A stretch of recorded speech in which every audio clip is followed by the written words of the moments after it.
Declaração Política Nacional do Coletivo Ana Montenegro. Ativo Nacional 2013. Para além da luta por direitos, organizar para a ruptura com o capitalismo. Nós e os movimentos sociais. 1. Para nós, do coletivo Ana Montenegro, a questão central, aquela que guia nossas análises e nossa ação, é a luta contra a exploração do capital, do trabalho assalariado, contra o trabalho mal remunerado, a demissão imotivada, em síntese, a contradição capital-trabalho, concebendo o feminismo como sujeito político, com protagonismo das mulheres nessas lutas. Temos como ponto de partida ser um coletivo feminista comunista na luta por igualdade entre homens e mulheres, do qual compactua com a formulação que os avanços de nossas lutas perpassam pela luta pelo socialismo e a emancipação conjunta de homens e mulheres que lutam juntos. 2. Debatemos o papel feminino na política, articulando a luta das mulheres com a luta pela emancipação da classe trabalhadora, aprofundando o debate à luta contra o caráter social e histórico da opressão das mulheres inserido na exploração de classe, uma vez que ambos compõem elementos da mesma totalidade, o modo de produção e reprodução social capitalista. Nesse sentido, o socialismo é a resposta mais possível para a questão da violência contra a mulher. Separar a questão da opressão à mulher, da exploração a que é submetida, ou seja, da luta mais ampla contra o sistema, enfraquece nossa possibilidade de vencer. 3. Trabalhamos dialogando, no âmbito do movimento feminista, em parceria com os demais movimentos sociais que acumulam e ampliam ações de ruptura com as instâncias que perpetuam as desigualdades sociais e econômicas e estruturam os pilares da dominação patriarcal capitalista na contemporaneidade. Atuamos em conjunto com aqueles e aquelas que reivindicam a unificação da luta das mulheres num processo de transformação radical das relações sociais em sua totalidade, a partir da luta anticapitalista e antiimperialista. 4. O caráter patriarcal de nossa sociedade estabelece relações hierárquicas entre homens e mulheres, que reflete nas proporções desiguais que ocupamos dentro dos espaços de poder. Podemos constatar isto através de alguns números: apenas 10% das prefeituras, 12% dos componentes nas câmaras de vereadoras e 13% do Senado Federal são mulheres, dados do Ibope Instituto Patrícia Galvão. Mas estes dados são só uma constatação do fato, não acreditamos que simplesmente ocupar cargos dentro desta democracia indireta burguesa trará mudanças para a vida das mulheres. Nossa luta é pela construção do poder popular, para que as mulheres se reconheçam como sujeitos de mudança de sua própria história, para que reconheçam seu papel fundamental na luta de classes, e entendam que a emancipação feminina só se dará junto com a emancipação de todo o ser humano. Por isto colocamos a necessidade da ocupação e construção dos mecanismos de luta coletivos, partidos, movimentos sociais, entidades de trabalhadores pelas mulheres e que estes mecanismos encabecem as lutas que tangem as especificidades da exploração e opressão às mulheres. 5. No Brasil, na América Latina em geral, as lutas populares estão em ascensão. O movimento feminista brasileiro desenvolveu lutas históricas, anticapitalistas, contra a ditadura militar, pelos direitos das mulheres, com grandes avanços para a vida das brasileiras. Entretanto, parte do movimento feminista tem abandonado o projeto de forjar um programa classista, de ideologia proletária, que ultrapasse o terreno reformista que tem sua linha política e ideológica restrita às conquistas dos espaços institucionais no Estado e avance na construção do socialismo. O coletivo Ana Montenegro terá que lutar contra uma deseducação política, despolitização, com estímulos de apassivamento, orientada pelas organizações do PT, apesar dos esforços da Marcha Mundial de Mulheres de seguir a linha anti-imperialista e anticapitalista. Apesar de parte das organizações brasileiras que compõem a Federação Democrática Internacional de Mulheres, FEDIM, compreenderem a luta socialista, muitas vezes também se atrelam ao governo por colocarem como estratégia o socialismo etapista. O que está claro para nós é que o governo Lula-Dilma só aprofunda, cada vez mais, o neoliberalismo no país e avança contra os direitos e ganhos das mulheres e de toda a classe trabalhadora. 6. Por outro lado, embora sem visibilidade, temos que destacar a importante participação das mulheres na maior parte dos movimentos populares do país, por exemplo, os movimentos por moradia sem teto, os quilombolas e os campesinos. Nestes, as mulheres cumprem um importante papel, sendo verdadeiras lideranças e organizadoras das lutas e da vida coletiva nas comunidades que se formam a partir destes movimentos. Além disto, estamos presentes nas lutas pela legalização do aborto, contra a violência obstétrica, pela democratização e socialização dos meios de comunicação, nas campanhas nacionais pela Petrobras 100% estatal e entre tantas outras. 7. Lutamos também pela abertura de todos os arquivos da ditadura brasileira, 1964-1985, e pela localização dos restos mortais dos desaparecidos políticos por se tratar de um direito inalienável, bem como pela punição de todos os agentes torturadores, civis e militares, sem nenhuma exceção. Assim, as novas gerações poderão compreender o quanto é importante as lutas pelas liberdades democráticas, as quais incluem direitos individuais, coletivos, e especificamente de gênero, afirmando desta forma o direito à dignidade da mulher. Destacamos ainda a importância das mulheres na luta pela anistia de 1979, contra a ditadura militar. 8. Damos todo o apoio à luta dos povos tradicionais indígenas, quilombolas e ciganos que vêm sofrendo um genocídio há séculos, violências de todos os tipos, principalmente aquelas que visam a destruição da sua cultura e identidade, bem como a expulsão de suas terras em prol do grande capital e do Estado burguês. As invasões promovem violências específicas às mulheres, sendo a primeira delas a violência de cunho sexual. Desde a invasão as índias foram obrigadas a cobrirem suas vergonhas a fim de se civilizarem, e a miscigenação, que tanto se proclama, foi resultado de muitas agressões, estupros e horrores de todas as ordens. O homem branco ao impor sua cultura, ao roubar suas terras e ao submeter o índio à exploração do capital causou-lhes diversas mazelas sociais. A questão dos vícios, por exemplo, tem nas mulheres suas maiores vítimas, pois parte das violências sofridas pelas índias tem como agressores seus próprios companheiros. Segundo pesquisa do setor de gênero da FUNAI, os índios bebem, usam drogas e despejam mais de 500 anos de abandono em suas mulheres. As mulheres indígenas sofrem o peso de carregarem não apenas o drama vivido por seu povo desde que o Brasil é Brasil, como ainda, sofrem os duros pesares de serem mulheres num mundo capitalista. 9. A história ignora o genocídio dos povos. Com relação à mulher cigana assistimos às mesmas cenas de violação e completo desrespeito à sua cultura. Cultura essa que é muitas vezes ridicularizada pela mídia, em seriados e novelas. Independente das coordenadas de tempo e lugar, os ciganos sempre carregaram o peso da discriminação. Durante o nazismo, foram apontados como criminosos inveterados extremamente perigosos para a pureza da raça alemã. Milhares de mulheres ciganas foram vítimas de experiências praticadas por médicos da SS em campos de concentração. Estima-se em 500 mil o número de exterminados. Ainda hoje, na Europa, os ciganos encabeçam a lista dos povos socialmente rejeitados e vítimas de agressões racistas. Nós no mundo do trabalho. Fonte reporterbrasil.org.br Weblink. 10. A crise econômica mundial, sistêmica do capitalismo, também afeta o Brasil já que este é parte do sistema capitalista. A recessão mundial atinge as exportações, as finanças, as bolsas de valores, a produção interna, os empregos, os direitos dos trabalhadores, tendo assim inúmeros reflexos na vida das mulheres. O governo Dilma não rompeu com o sistema de alianças nacional que lhe dá sustentação e também no campo internacional, tem optado pelo grande capital, pelo agronegócio, pelas privatizações, pela venda escancarada de nossas riquezas, petróleo, mineradoras, etc. Não rompendo, temos esse Estado, violento, perdulário, corrupto, com apoio dos grandes empresários, destruição dos serviços públicos e perda de direitos pelos trabalhadores. 11. O caráter de classe do Estado brasileiro, os laços entre o governo brasileiro e o capital, a forma de atuação hoje nem mesmo dissimulada, na perspectiva de manutenção da ordem capitalista, com seu ciclo burguês plenamente consolidado, se escancara, no trabalho das mulheres, no aprofundamento do descompasso entre a produtividade e os salários, aumento da produtividade do trabalho sem que os salários sigam a mesma proporção.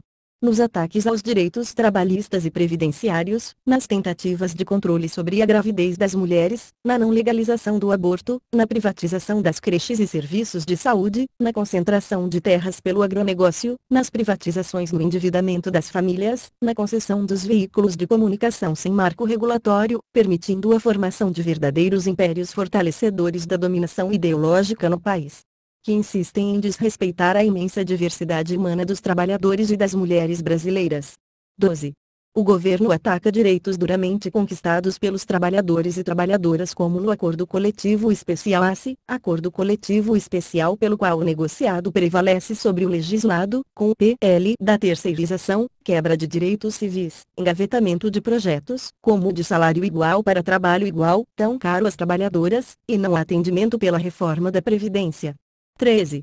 As mulheres estamos sujeitas a uma clara divisão sexual do trabalho, ocupamos os empregos mais precarizados, terceirizados, quarteirizados, e ainda estamos sujeitas ao assédio moral no ambiente de trabalho, em função das relações assimétricas de poder postas pelo capitalismo. Os empregos mais valorizados, que hoje são aqueles onde é necessário desenvolvimento de tecnologia, como as engenharias, são ocupados prioritariamente por homens, enquanto os mais precarizados, como os setores da educação primária e secundária, são ocupados principalmente por mulheres. 14. Para as mulheres, além da violência de classe, ainda tem a de gênero e etnia. Os salários mais baixos do país são os da mulher negra, juntamente com a sobrecarga de responsabilidades não socializadas com a casa e família. O trabalho doméstico, sabemos, é trabalho improdutivo, por não gerar valor, mas, por outro lado, os marxistas sabemos que são trabalhos necessários para que se realize o processo produtivo, é trabalho que subordina de maneira funcional os trabalhadores à produção capitalista, sobretudo porque tais atividades dizem respeito à sobrevivência. 15. O trabalho doméstico está inserido na dinâmica de acumulação de capital, e é que não importa se produtivo ou improdutivo, e, por essa razão, nós comunistas não podemos ignorar essa realidade, como, aliás, não foi ignorada por Marx essa constante relação entre produção e reprodução da vida, daí o grito das feministas contra a desvalorização de tal trabalho ou da inexistência de medidas que paulatinamente as livrem, elas e aos homens, desse cotidiano da vida apenas dos mais pobres. Não há perspectivas para as mulheres nos marcos do capitalismo, porque o modo de produção não se limita à atividade econômica imediata, atingindo a vida social, o modo de existência, o cotidiano das mulheres. 16. As trabalhadoras da educação do ensino público e privado enfrentam técnicas de gestão arbitrárias as quais sofrem com perda de autonomia pedagógica, ameaças de demissão ou transferência para outra escola distante de suas residências, salários rebaixados, falta de plano concreto de carreira e salário. As professoras do ensino privado têm de dar aulas dentro de empresas, saindo das salas de aulas, sofrem com a superexploração e responsabilização pelos riscos do capital, tudo em um clima de terror de demissão. As docentes do Estado, com a maioria esmagadora de mulheres, não têm melhor sorte, com salários rebaixados, sem planos concretos de carreira, com cerca de 1/3 da categoria indo para a aposentadoria irreversivelmente já doentes. 17. A educação infantil modalidade ofertada nas creches historicamente possui um caráter assistencialista, principalmente nos estados do Nordeste.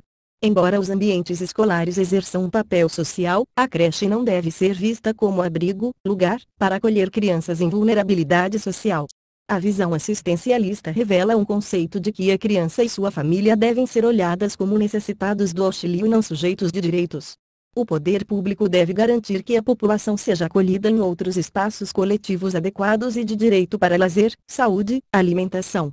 A criança vai à creche para desenvolver o cognitivo, o lúdico, sendo, portanto, imperativo que tenhamos profissionais habilitados, mediando conhecimentos importantes para o desenvolvimento da criança de 0 a 3 anos, reforçando precocemente a sua formação quanto sujeitos sociais.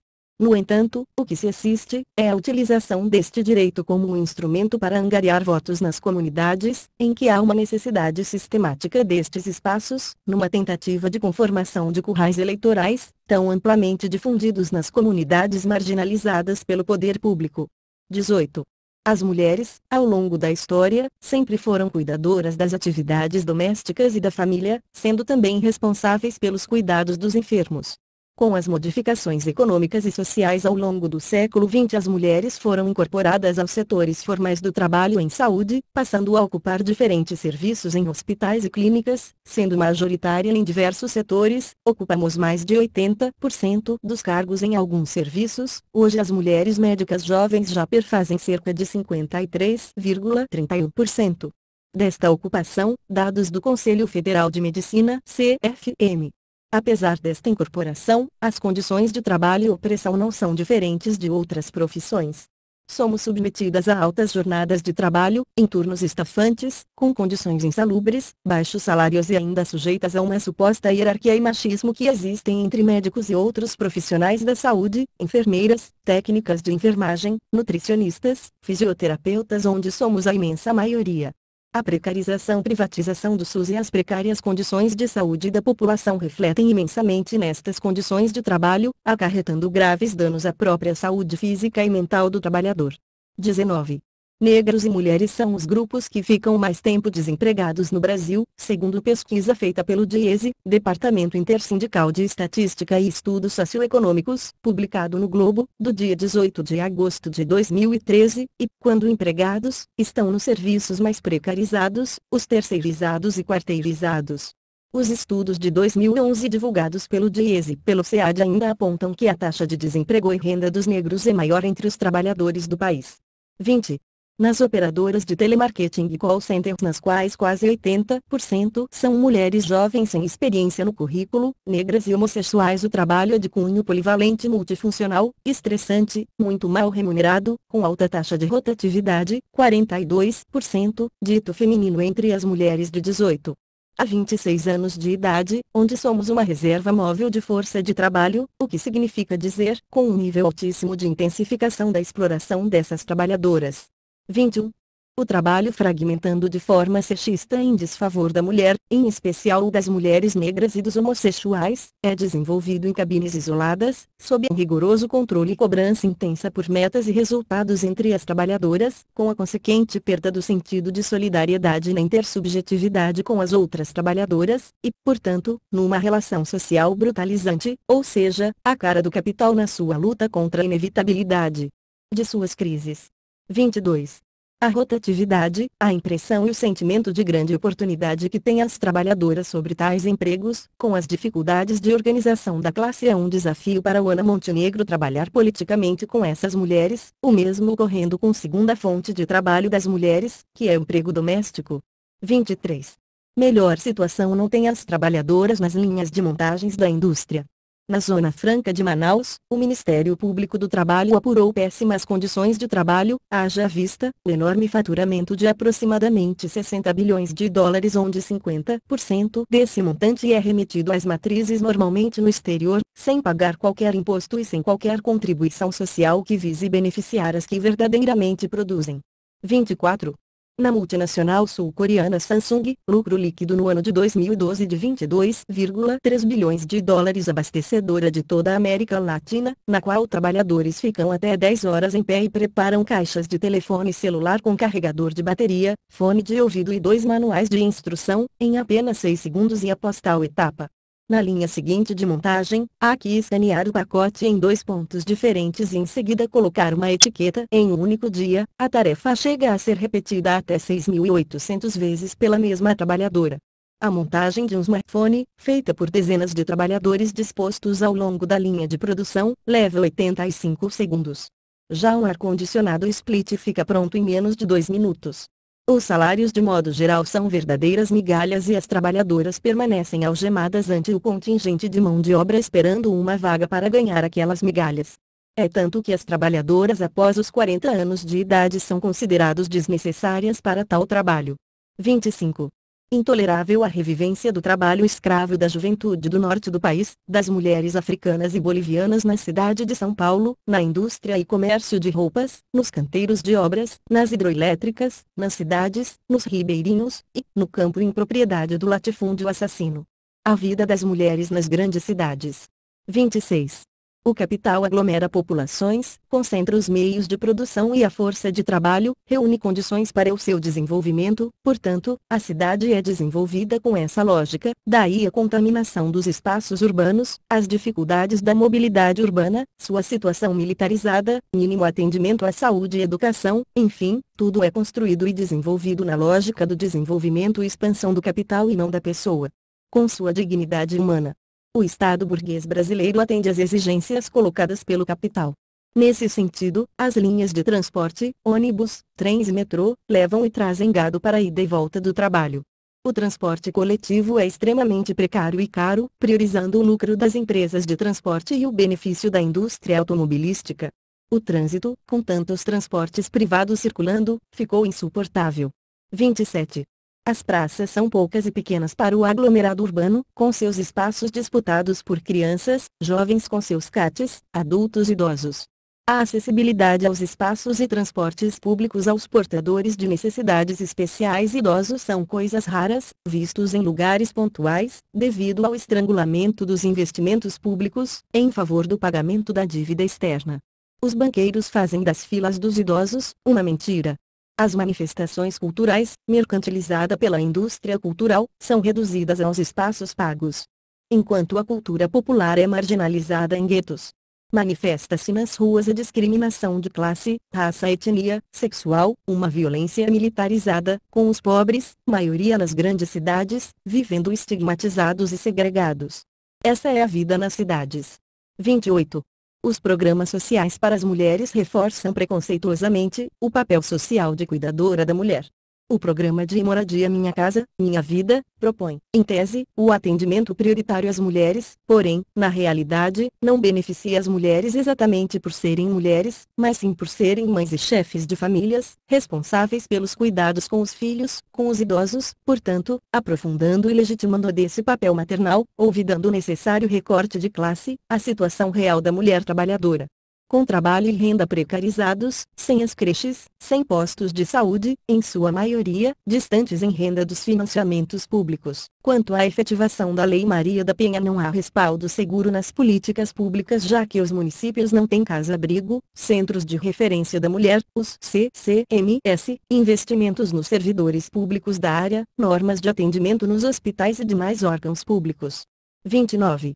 Os programas de saúde da mulher são focados na vida reprodutiva destas, legitimando o papel que a mulher cumpre de reprodutora no sistema capitalista, tanto ao gerar novos filhos de classe trabalhadora para serem explorados pelo capital, quanto ao cumprir o papel de cuidadora da família e do lar.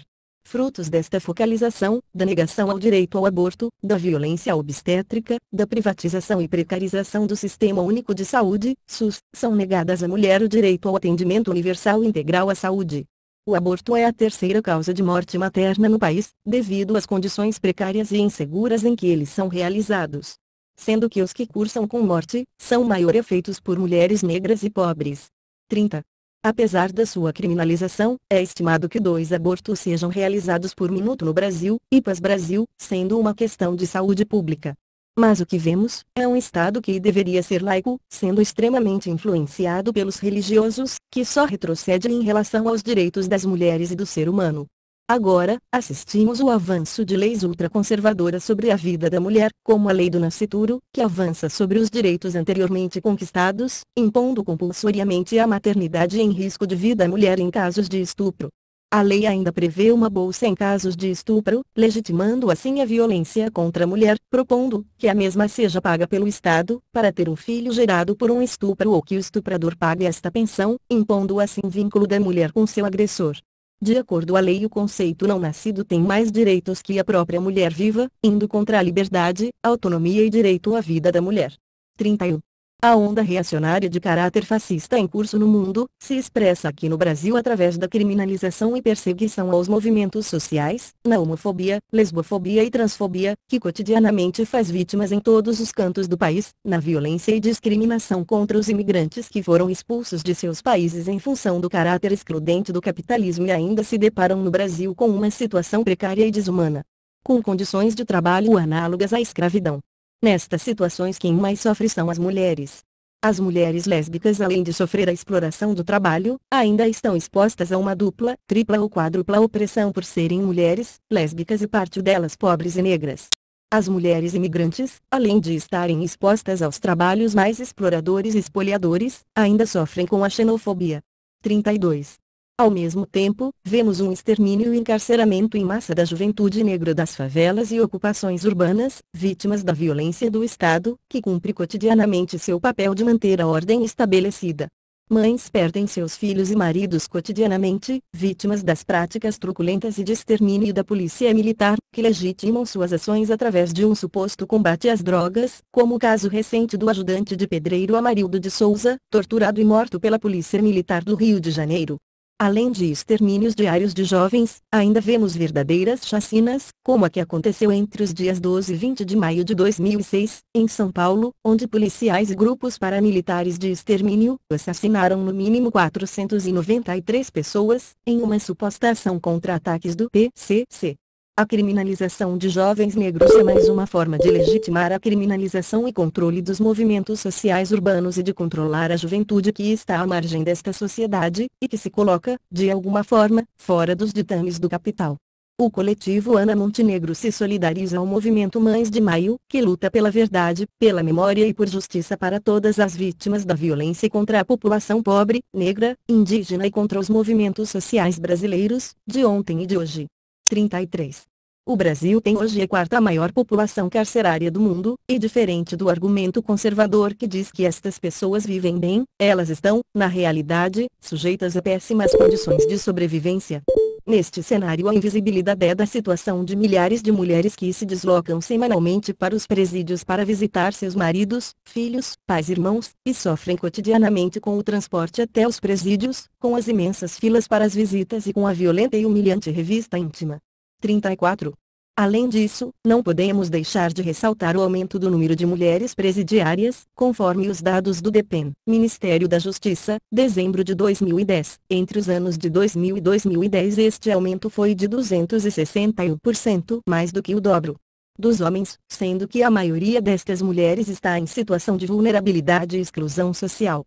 A maioria tem idade entre 20 e 35 anos, é chefe de família, possui em média mais de 2 filhos menores de 18 anos, apresenta escolaridade baixa e conduta delituosa que se caracteriza pela menor gravidade, relatório da CPI do sistema carcerário, sendo que 95% delas já sofreram alguma violência ao longo da vida. Muitas cometeram crimes como mulas no transporte de drogas. A situação nos presídios femininos não é diferente dos masculinos, enfrentam a falta de assistência médica e acesso à assistência de saúde mental, problemas relacionados aos seus filhos, quem está cuidando das crianças, como ser mãe à distância, risco de perder a guarda, e problemas na gravidez, parto e amamentação, superlotação das unidades prisionais, falta de acesso à justiça. 35. O país ainda exporta mulheres para o trabalho na condição de coisas objetos de negociação, através das redes de comércio ilegal, inclusive na juventude. Todas as grandes obras desenvolvidas pelos programas governamentais, particularmente os ligados às grandes construtoras e às poderosas mineradoras, têm trazido graves problemas para as mulheres nas regiões de fronteira ou de atividades extrativistas, áreas nas quais o grande capital se instala, empregando milhares de trabalhadores do sexo masculino. Há atrasos ainda na própria esquerda, como o PL 4211 2012 do deputado João Willis do PSOL legitimando e legalizando a prostituição, um fenômeno estruturante no capitalismo, não socialmente desejável, sem, evidentemente, condenações de cunho moralista, constituindo-se na realidade num obstáculo para se atingir igualdade entre mulheres e homens. Definitivamente, o capitalismo não oferece solução aos problemas da humanidade. Somos internacionalistas. 36. O capitalismo e o imperialismo atingem toda a humanidade, com guerras, invasões, espionagens e principalmente saqueando todas as formas das riquezas naturais, especialmente nos países periféricos. 37. A expansão de receitas políticas ditadas pelos oligopólios e monopólios, para a manutenção do capitalismo tem desenvolvido, nos povos de todo o mundo, a violência, as doenças, o ceticismo e a miséria, que colocam homens e mulheres, como sócios minoritários nas decisões políticas social. 38. O fortalecimento da indústria bélica, com a expansão militar, desfavorece de forma brutal as lutas populares. A segurança alimentar está ameaçada, bem como a sobrevivência ambiental. As garras do imperialismo se fazem presentes através de suas bases militares, espalhadas em várias regiões, especialmente na América Latina, sendo as fontes energéticas seus principais alvos. 39. Portanto, a necessidade do internacionalismo proletário, de promover e fortalecer os laços de amizade e solidariedade, aos povos que lutam pela sua autodeterminação, especialmente as mulheres do mundo que enfrentam a opressão e exploração. No mundo árabe, reservamos particular atenção ao povo palestino, massacrado pelo Estado terrorista de Israel e a Síria, que bravamente luta contra os rebeldes e as milícias, armados pelo imperialismo, bem como contra os meios de comunicação totalmente dominados, por interesses corporativos do grande capital. Nossa solidariedade e apoio às mulheres da Somália e do Saara Ocidental. 40. Na América Latina e Caribe, apoiamos o povo do haitiano, contra a ocupação militar, inclusive do Brasil, que desempenha um papel de capacho do EUA, com a missão de estabilização das Nações Unidas, MINUSTAH. Denunciamos que além de não beneficiar os haitianos, ainda desempenham um papel de agudizar os confrontos, causando mortes, estupros e miséria. Alerta permanente sobre a Colômbia, que hoje é um dos países com mais desigualdades do planeta. O país tem como pano de fundo político a subserviência aos EUA e seu empresariado, representado por uma oligarquia que emprega todo tipo de violência para impor seu poder, e do outro lado as lutas populares e guerrilheiras, representado principalmente pelas Farc, que se insurgem contra esta violência estatal, contra os avanços imperialistas neoliberais. E lutam por igualdade, justiça, paz e soberania nacional. Devemos fortalecer a luta da República Bolivariana da Venezuela, como também o Estado Plurinacional da Bolívia. Não há embargo a Cuba socialista e devolução dos 5 heróis cubanos retidos pelo Império Norte-Americano. Liberdade para todas, os presas, os políticas, os que ousam desafiar o capitalismo e o imperialismo. Nossas lutas. 41. Nós feministas do coletivo Ana Montenegro queremos a construção de uma sociedade livre da exploração do trabalho pelo capital, em um Estado laico. Na luta de classes, levando em conta as demandas específicas para as mulheres, direito a uma vida sem violência, com políticas públicas efetivas de não violência contra a mulher, portanto, não bastando a Lei Maria da Penha, a moradia digna e reforma agrária, o fim da mercantilização do corpo da mulher, um SUS público, estatal, universal, de qualidade, e com poder popular para garantir uma atenção integral à saúde das mulheres, com a legalização do aborto, um assunto de classe, e não apenas das mulheres. Colocamos-nos assim totalmente contra o Estatuto do Nascituro, que retrocede nos avanços sobre os direitos reprodutivos e se coloca como uma violência contra os direitos da mulher como um ser humano. Queremos a garantia de trabalho, com redução de jornada sem redução salarial, salário igual para trabalho igual entre homens e mulheres, não demissão imotivada, não LACE, acordo coletivo especial pelo qual o negociado prevalece sobre o legislado, contra o projeto de lei da terceirização. 42. Queremos ainda a socialização do trabalho doméstico com a criação de espaços como restaurantes, lavanderias públicas, creches diurnas e noturnas e de qualidade, sob a perspectiva da não institucionalização total das crianças pelo Estado capitalista, escolas em tempo integral, medidas que promovam a conscientização e a participação política das mulheres, ensino público, laico, de qualidade, não sexista, não racista e não lesbofóbico, desmascaramento dos processos de higienização social que ocorrem nas cidades de todo o país, ditados pelos interesses capitalistas, escondidos sob falsas campanhas gigantescas, como shows pirotécnicos, copas esportivas, lutas contra as drogas ou simplesmente especulação imobiliária, nos quais o Estado afasta de forma brutal e violenta as mulheres de suas casas. 43. Fazemos interseção entre as categorias como classe, gênero e raça-etnia, no campo das mediações, numa perspectiva pluralista da luta concreta, porque elas nos permitem observar as diferenciações nos níveis de conflito e desigualdade nas relações entre homens e mulheres no interior das duas classes sociais, entendendo que nesse momento, na nossa sociedade, a solidariedade de classe ainda não é suficiente para quebrar a subordinação. Mas, também é certo que estamos sempre conectando tais recortes às lutas gerais dos trabalhadores. 44. Queremos e formaremos com as feministas revolucionárias um bloco histórico, a partir da unidade de ação, respeitando os ritmos e cultura de cada organização, buscando avançar na realização do poder popular, na construção de uma hegemonia econômica, política, cultural, filosófica e moral socialista, enfim, uma verdadeira contra-hegemonia ao modo de produção e de vida capitalista, criando condições de luta pelo fim da exploração e opressão sobre as mulheres e sobre a humanidade, apontando para a Revolução Socialista, o único caminho genuíno para alcançar a libertação das mulheres, todos juntos, avançando para uma sociedade livre. Ousar lutar, ousar vencer. Coletivo Ana Montenegro, Coletivo Mulher Ana Montenegro. blogspot.com.br.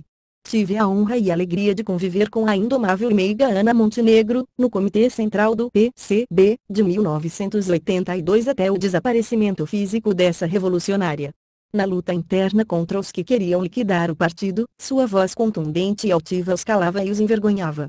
O coletivo em que as comunistas lutam pelas demandas específicas da mulher, nos marcos da luta de classes, escolheu o nome Ana Montenegro porque se inspirará no exemplo dessa camarada que, como sempre dizia, sentia as dores dos oprimidos. Ivan Pinheiro.